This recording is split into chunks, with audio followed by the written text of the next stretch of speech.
Everyone, welcome back to a wonderful सा channel the SM academy. आज हम बहुत इंपॉर्टेंट टॉपिक को डिस्कस करने वाले, that is electric flux.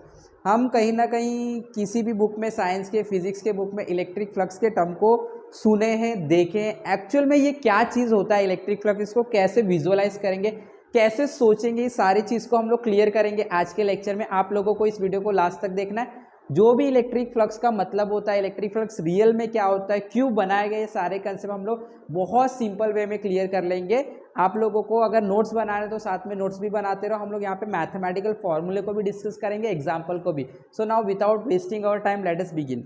Now when we talk about electric flux, देखो ये इलेक्ट्रिक फ्लक्स नाम से पता चल रहा है कहीं ना कहीं इलेक्ट्रिकल सिस्टम की बात किया जा रहा है। और जब भी इलेक्ट्रिकल सिस्टम की बात की जाती है तो हमारे माइंड में सबसे पहले इलेक्ट्रिकल चार्जेस आने चाहिए। ओके, अब यहाँ पे दो केसेस होते हैं। जब भी इलेक्ट्रिकल चार्जेस, दो ही चार्जेस होते हैं हमारे पास, एक पॉजिटिव चार्ज प्रोटॉन होता है, एक नेगेटिव चार्ज इलेक्ट्रॉन होता है। ओके, जब भी पॉजिटिव चार्ज प्रोटॉन या नेगेटिव चार्ज इलेक्ट्रॉन की बात की जाती है, यानी कि हम चार्ज की बात कर रहे हैं, तो इसमें दो केसेस बनते हैं, या तो चार्ज चलेगा या तो चार्ज रुका होगा।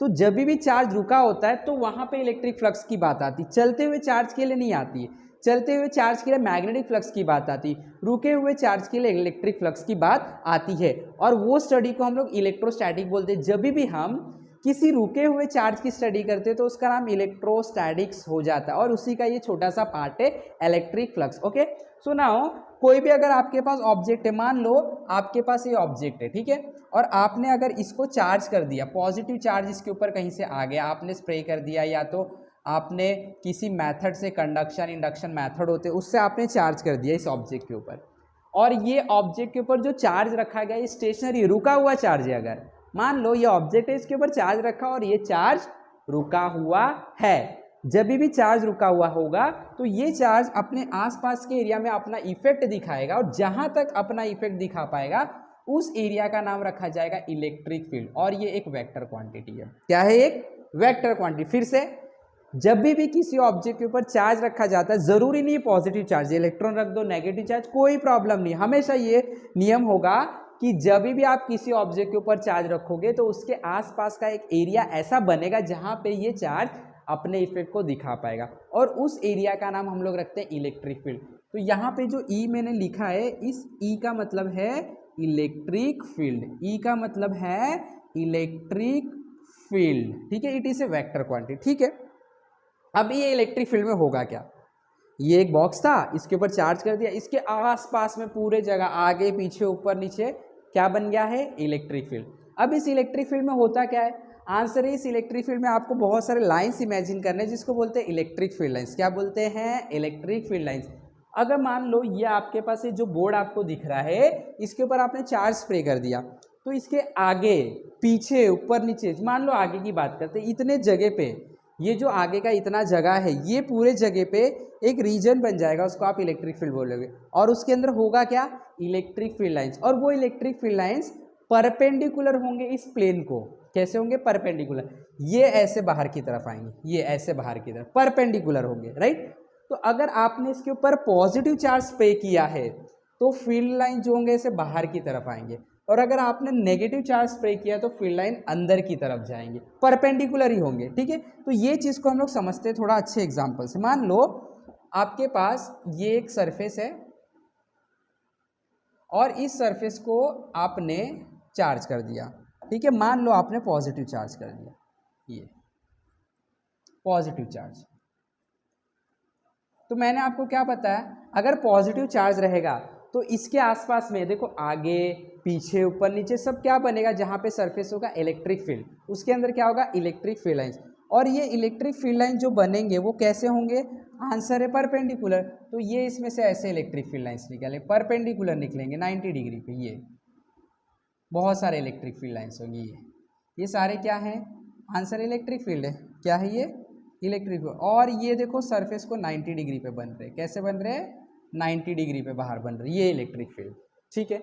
मान लो अगर आपके पास ये एक सरफेस है, ठीक है, ये इस तरीके से बना देता हूं, और मान लो इसके ऊपर नेगेटिव चार्ज होता, ये नेगेटिव चार्ज है, करेक्ट। तो अब इसके अंदर से जो इलेक्ट्रिक फील्ड लाइंस निकलता वो अंदर की तरफ जाता हुआ दिखाई देता, मतलब ये ऐसे मान लो, ये निकलता हुआ आपको दिखाई देता, ये इस तरीके से आपको ये लाइन जो है वो निकलता हुआ दिखाई देता।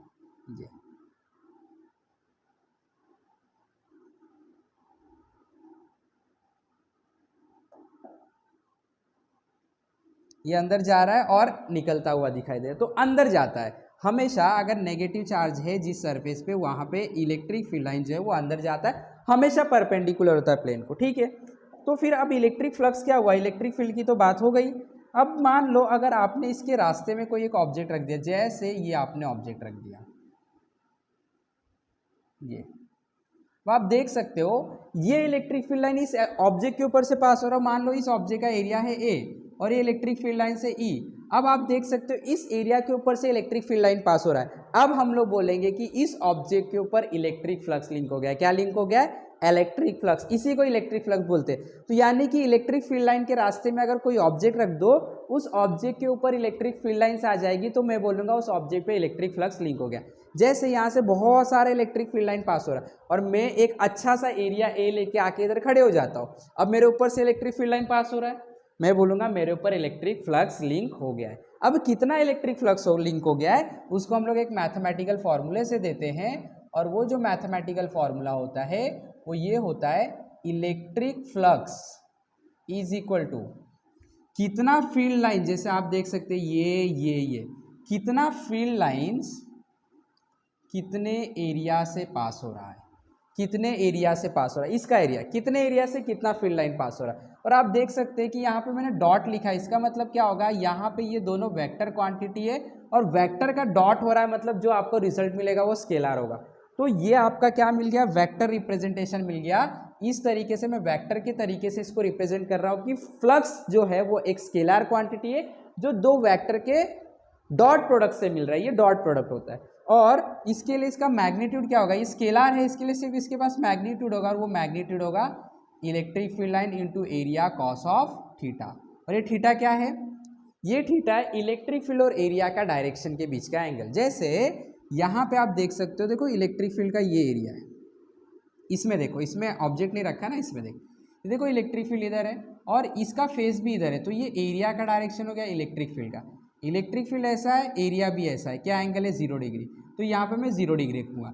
इलेक्ट्रिक फील्ड लाइंस का डायरेक्शन और एरिया का डायरेक्शन, अगर इस ऑब्जेक्ट को आप ऐसे रख देते, मान लो ऐसे, अब इसका फेस ऊपर हो जाता, एरिया ऐसे और इलेक्ट्रिक फील्ड लाइन सब ऐसे पास हो रहे, तो ये एंगल क्या हो जाता 90 डिग्री। तो मैं यहाँ पे क्या रखता 90 degree. So this is the formula to calculate electric flux. और इलेक्ट्रिक फ्लक्स का मतलब होता है किसी ऑब्जेक्ट को इलेक्ट्रिक फील्ड के रास्ते में रख देते तो उस ऑब्जेक्ट का जितना एरिया है उसके ऊपर से कुछ लाइन पास होने लगता है, हम बोलते हैं इलेक्ट्रिक फ्लक्स लिंक हो गया। आई होप कि आप लोगों को ये कंसेप्ट समझ में आ चुका है। पहले बहुत डाउट था क्या होता, अभी आपको समझ में आ चुका है। ये कोई चीज़ नहीं है, बट किसी के ऊपर अगर इलेक्ट्रिक फील्ड लाइन पास हो रहा है तो हम बोलेंगे उसके ऊपर इलेक्ट्रिक फ्लक्स लिंक हो गया है। अगर आपको वीडियो पसंद आया है फटाफट लाइक करना है, शेयर करना है, कमेंट करना है। अगर चैनल पे नए तो सब्सक्राइब भी करना है। हमारे साथ जुड़े रहे, फिजिक्स के नए नए बेसिक कंसेप्ट को सीखते रहे। Have wonderful day, have wonderful learning. Thank you very much.